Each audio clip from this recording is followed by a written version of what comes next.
tardes, mi nombre es Daniel Izalde, yo voy a ser su fisioterapeuta, nos va a hacer una toma de signos vitales.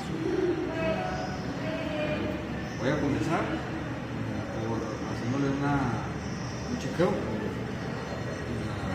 de los latidos que pulsa.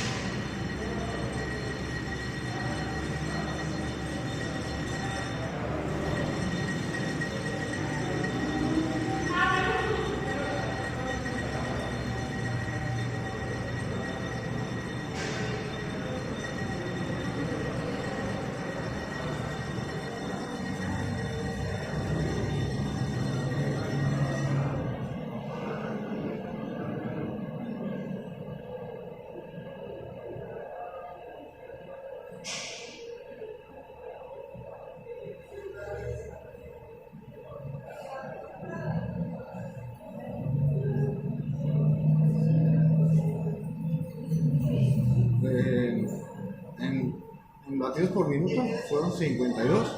Ahora vamos a checar sus respiraciones.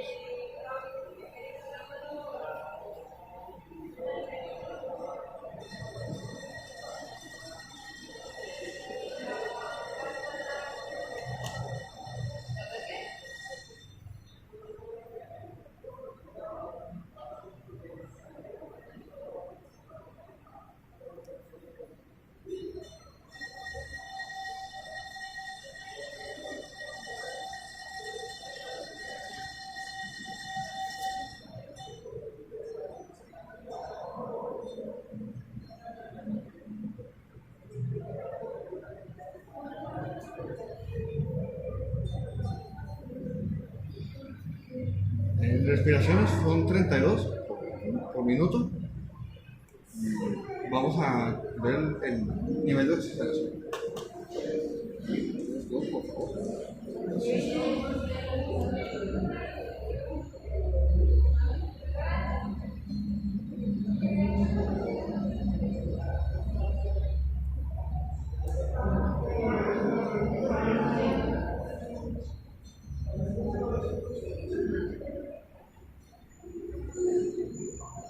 El nivel de oxigenación es de 95, ¿verdad?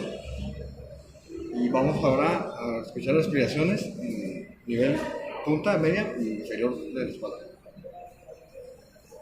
¿Me giras, por favor? Gracias.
Bueno, eso vendrá siendo todo.